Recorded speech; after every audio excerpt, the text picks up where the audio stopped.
बिस्मिल्लाहिर्रहमानिर्रहीम। अस्सलाम वालेकुम नाजरीन, आप यूट्यूब चैनल देख रहे हैं। मैं इमरान खान हूँ। नाजरीन, इमरान खान साहब के जो वकील हैं सलमान सफदर साहब, बैरिस्टर सलमान सफदर, मैं इन्हें अच्छी तरह जानता हूँ। ये बड़े काबिल वकील हैं। इन्होंने सैकड़ों मुकदमात इमरान खान साहब के लड़े हैं और अब इन्होंने एक बहुत बड़ा दावा किया है। दावा उनका यह है कि इमरान खान साहब की अब रिहाई हो जाएगी कानून के मुताबिक। यानी अगर कानून के मुताबिक चलें तो इमरान खान साहब की रिहाई बिल्कुल मैच्योर हो चुकी है। जनवरी से दोनों मियां बीवी ने, इमरान खान साहब ने और बुशरा बीबी ने, अपनी जमानत हासिल करने के लिए दरखास्त दी हुई है और 8-9 माह के बाद अलकादर की हेयरिंग होने जा रही है इस्लामाबाद हाई कोर्ट में और दोनों की जमानत जो है वो कंफर्म है। यानी अगर कोई रुकावट अदालत की जानिब से ना डाली गई तो दोनों को जमानत मिल जाएगी और उनकी रिहाई मैच्योर हो जाएगी। यानी असूलन और कानूनी तरीके से इमरान खान साहब को कल रात तक जेल से बाहर आ जाना चाहिए। ये तो बात है वो जो सलमान सफदर साहब कह रहे हैं, या बाकी कानून को जानने वाले लोग या कानूनदान या वकला वो यही बात करते हैं कि इसी तरह जमानत हो जाती है। फिर दूसरा, एक खातून की जमानत को 10 माह तक रोके रखना, ये भी एक नेक्स्ट लेवल की नाइंसाफी है जिसकी कोई और मिसाल नहीं है, जो बुशरा बीबी के साथ किया गया। फिर देखें ना, इसमें आप एक दो चीजों पे और गौर करें। अच्छा, क्या इमरान खान छूटेंगे या नहीं छूटेंगे, मैं आपको भी बताता हूं। यहां पे इमरान खान साहब से कानूनी इंतकाम लिया जा रहा है। तोशाखाना केस में पैटर्न इन चीफ जनाब इमरान खान साहब को एक ही हकायक पर मुकदमा में तीसरी बार ट्रायल किया जा रहा है। यानी मुकदमा एक ही नौयत का है, अब तीसरी मरतबा इमरान खान साहब को उस पर ट्रायल किया जा रहा है। तोशाखाना में फर्ज करें कि एक वजीर आजम है, वो 200 चीजें ले गया। वैसे इतनी चीजें तो नहीं ले जाते, लेकिन 200-300 चीजें भी ले जाते हैं। शरीफ खानदान जितना सामान तोशाखाना से ले गया, अगर हर चीज पे एक एक मुकदमा बनाया जाए तो अगले 200 साल उनके ऊपर मुकदमा जो है वो चलते रहेंगे। ये जो काकड़ साहब आए थे निगरान वजीर आजम, ये जो सामान ले गए, अगर इसी तरह एक एक करके मुकदमा बनाया जाए तो ये भी इनकी बाकी जिंदगी और इनकी नस्लें यही मुकदमे ही लड़ते रहेंगी। इमरान खान साहब पे एक ही मुकदमे को 3 दफा चलाया गया। यानी पहली मरतबा एक जज हमायूं दिलावर साहब ने 3 साल की सजा सुनाई इसी मुकदमे में, फिर जरा इसको ट्विस्ट करके दोबारा लाया गया और फिर जज जो है बशीर साहब, उन्होंने 14 साल की सजा सुना दी इसी मुकदमे में, और अब तीसरी मरतबा एक और जज के साथ यही मुकदमा लाके फिर अडियाला जेल में ट्रायल किया जा रहा है। तो इमरान खान पाकिस्तान की वाहिद शख्सियत है, दुनिया का आप समझ लें, जिसको एक ही मामले में तीसरी मरतबा ट्रायल किया जा रहा है। एक ही नौयत का, एक ही चीज का, एक ही मुकदमा है और तीसरी मरतबा वो ट्रायल हो रहे हैं। इमरान खान साहब के वकील ने एक और बड़ी अजीब बात बताई। उन्होंने कहा, 2 टोटल गवाह हैं जो इमरान खान साहब के खिलाफ आते हैं, जो काबिल जिक्र है, बाकी तो सारे झूठे ही साबित हो गए हैं। एक इनामुल्लाह शाह, ये इमरान खान साहब के साथ ही होता था। एक सुहेब अब्बासी। अच्छा, ये जब भी आते हैं ना अदालत में तो इनसे कोई सवाल किया जाता है तो कहते हैं जी आज हमें सिर्फ इस तोहफे की हद तक याद है, चीजें पिछली हम भूल गए। इंसानी याददाश्त है ना, अब ये किसी इदारे की तरह तो काम करते नहीं, आम लोग हैं। तो ये ऐसे गवाह हैं जिनको जो चीजें याद दिला के भेजी जाती हैं कि प्रोसिक्यूशन आपसे ये पूछेगी, आपने ये जवाब दे देना है, जज आपसे ये पूछेगा, आपने ये जवाब दे देना है। इस तोहफे से मुतालिक आपसे जो भी बातें होंगी वो अपने आप को याद दिला दी हैं। अगर उनसे कोई सवाल करता फलानी चीज का बताओ जी, वो मुझे याद नहीं है, ये वाली बात बताओ, मुझे याद नहीं है, वो जो पिछली तुमने गवाही दी थी एक और, वो भी मुझे याद नहीं है, क्योंकि झूठ याद नहीं रहता। लिहाजा इन्हें एक ही तोहफे के ऊपर तैयारी करवा के भेजा जाता है और ये आगे बता दें इस तोहफे की हद तक हमें सिर्फ मालूमात है। अब अंदाजा करें गवाह भी इनके पास कैसे कमजोर है। जजों को तो ऐसे गवाहों को नॉर्मली जज उठा के अंदर कर देते होते हैं झूठी गवाही में और गुमराह करने में अदालत को। इस जुर्म के अंदर भी ये बंदे अंदर हो जाते हैं, लेकिन यहां पे जनाब काम चल रहा है क्योंकि एस्टेब्लिशमेंट इसके पीछे खड़ी है। अच्छा, अब ये वकला को लगता है कि बहुत बड़ा दावा है कि इमरान खान साहब रिहा हो जाएंगे कल के दिन में, लेकिन क्या हो जाएंगे? तो मेरी दानिश में ऐसा नहीं होगा। इमरान खान साहब की रिहाई ऐसे नहीं होगी। अगर किसी वक्त इमरान खान साहब रिहा होंगे भी ना और एस्टेब्लिशमेंट पे बहुत ज्यादा दबाव होगा इमरान खान साहब को रिहा करने का, तो एस्टेब्लिशमेंट उससे पहले जो एस्टेब्लिशमेंट के अपने बहुत सारे ऐसे लोग हैं जो एस्टेब्लिशमेंट के वफादार हैं या एस्टेब्लिशमेंट जिन लोगों के साथ कंफर्टेबल है, उन लोगों की इमरान खान के साथ तवातर के साथ मुलाकातें शुरू करवा देगी, उन लोगों को रेलिवेंट करेगी और एस्टेब्लिशमेंट कोशिश करेगी कि इमरान खान की रिहाई, चाहे इमरान खान की अपनी जद्दोजहद के नतीजे में हो, चाहे अवामी जद्दोजहद के नतीजे में हो, चाहे सोशल मीडिया, आलमी ओवरसीज पाकिस्तानी और इंटरनेशनल और नेशनल प्रेशर के नतीजे में हो, कुछ भी हो, पाकिस्तान की एस्टेब्लिशमेंट कोशिश करेगी कि इसका क्रेडिट वो अपने लोगों को दे जो पाकिस्तान तहरीक इंसाफ में है, या कम से कम ऐसे लोगों को इसका क्रेडिट दे या उनको हीरो बनाए जो पाकिस्तान तहरीक इंसाफ के अंदर एस्टेब्लिशमेंट के एसेट्स हैं। कोशिश मुझे करेगी, लेकिन सोशल मीडिया का दौर है, लोग सारा कुछ खोल कर रख देते हैं। इमरान खान साहब खुद बड़े समझदार हैं। अलीमा खानम बाहर आई और उन्होंने आकर कुछ बातें बताई, इनमें कुछ चीजें बड़ी इंपॉर्टेंट हैं। एक तो देखें, मुझे नहीं लगता कि इमरान खान साहब की ऐसी रिहाई होगी। मेरे ख्याल में अलीमा खानम को भी यही लगता है और उन्होंने भी ये कहा कि ये तोशा खाना में इमरान खान साहब को पहले सजा देंगे और उसके बाद फिर अल कादर में जमानत मिलेगी, वरना ये होगा नहीं, क्योंकि बुशरा बीबी को भी अभी अंदर रखना है, वरना बुशरा बीबी को तो अब तक बाहर आ जाना चाहिए था। अच्छा जी, इमरान खान ने कहा कि इन्होंने पहले ही सजाएं लिख कर रखी होती हैं और ये सजाएं इन्होंने सिर्फ मुझे सुनानी होती है, इनके गवाह झूठे साबित हो रहे हैं, वरना अभी तक मैं बाहर आ जाता। इमरान खान साहब ने भी वही बात की। Chief justice Islamabad high court को बड़ी मेहनत करके ये लाए, जैसे इन्होंने 26 तरमीम ये वो सारा कुछ किया, और बार बार वो तारीख मनसूख करते हैं। वो बड़ी मेहनत कर रहे हैं इमरान खान साहब का केस ना लगे। 8-9 माह तो हो गए हैं, इमरान खान साहब का केस लगने ही नहीं दिया जा रहा। जो सबसे इंपॉर्टेंट बात इमरान खान साहब ने की कि वो बार बार आए, इमरान खान साहब ने बार बार इसके ऊपर बात की जब उन्हें मौका मिलता था, और बार बार आकर उन्होंने वादिय तीरा के वाकये पर अफसोस का और दुख का इजहार किया। इमरान खान साहब ने कहा कि खवातीन और बच्चों की शहादत पे उन्हें बहुत तकलीफ है। उन्होंने कहा कि मैं 1 साल से कह रहा हूं कि ऑपरेशन ना करें, यहां पे कोलेटरल डैमेज होगा, इसके नतीजे में नफरतें बढ़ेंगी और दहशतगर्दी बढ़ती चली जाएगी, और खैबर पख्तूनख्वा की हुकूमत को ट्रैप कर दिया गया है। अफगानिस्तान में भी वो ये कह रहे हैं कि इसी तरह हुआ था, जब अमेरिका दहशतगर्दों के ऊपर अटैक करता था या हमले करता था तो कोलेटरल डैमेज बहुत बड़े पैमाने पर होता था। करजई की और गनी की जो 2 अदवार गुजरे हैं, उसमें उन्हें यह बहुत बड़ी प्रॉब्लम हुई है कि तालिबान जहां पे भी जाते थे उन्हें बहुत बड़ी सपोर्ट इसलिए मिलती थी कि लोगों के साथ जुल्म बहुत हुआ था ऑपरेशन के नाम के ऊपर।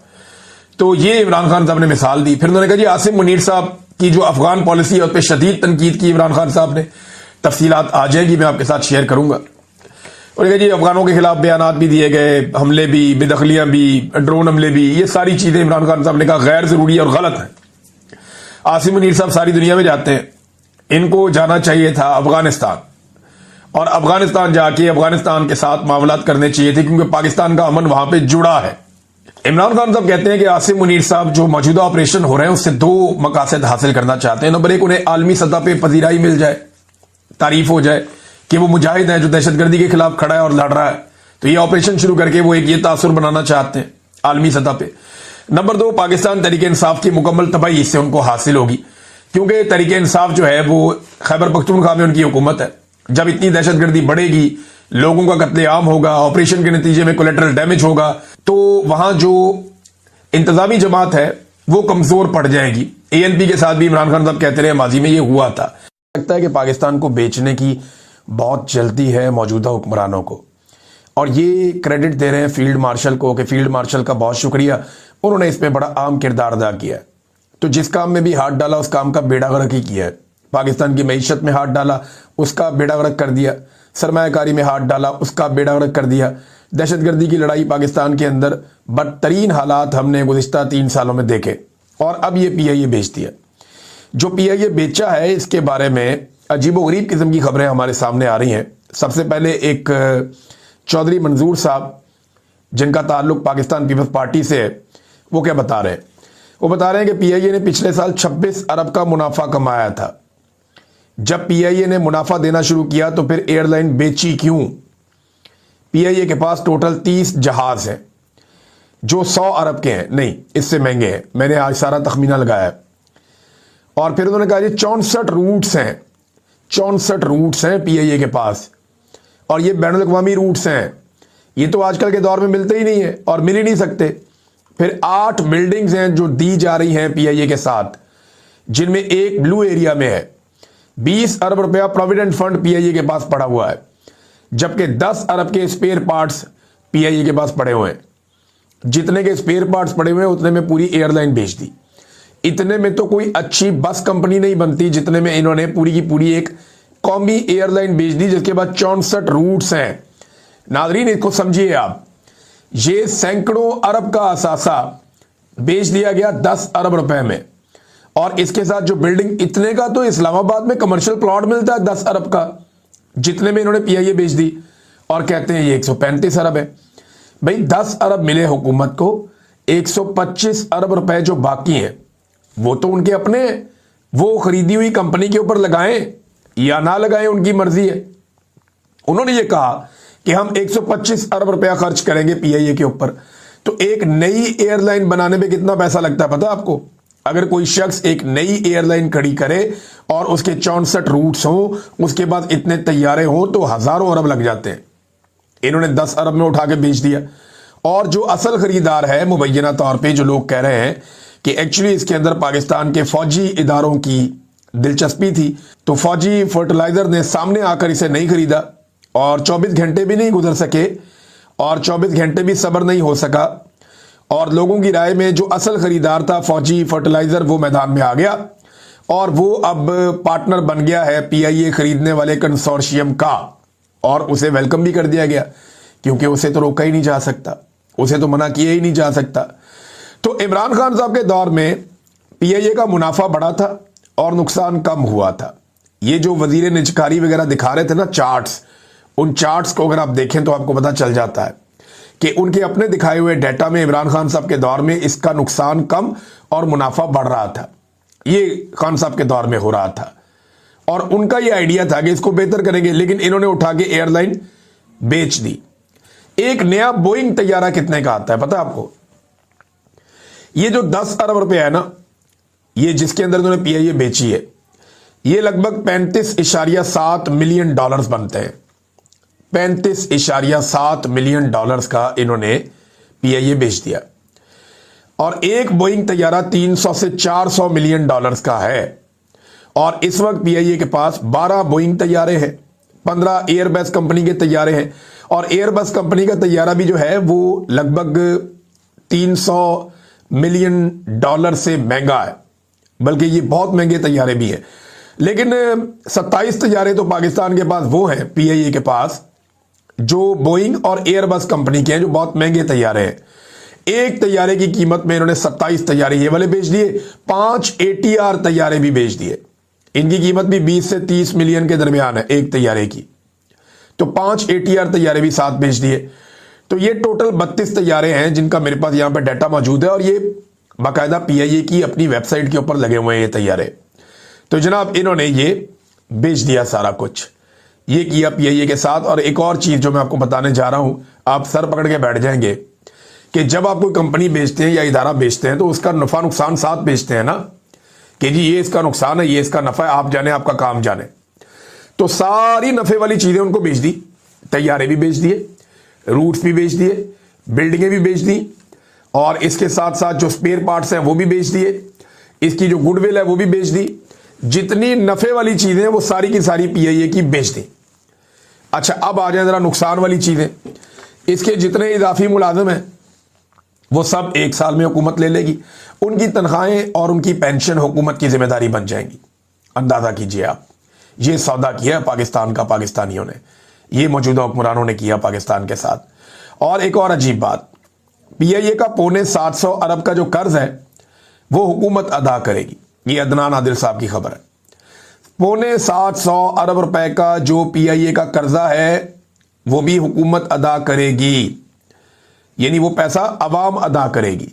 एक ऐसी एयरलाइन जो मुनाफे में जा रही थी, पाकिस्तान के हुक्मरानों ने उसको तबाह बर्बाद कर दिया, बेड़ा गर्क कर दिया पीआईए का।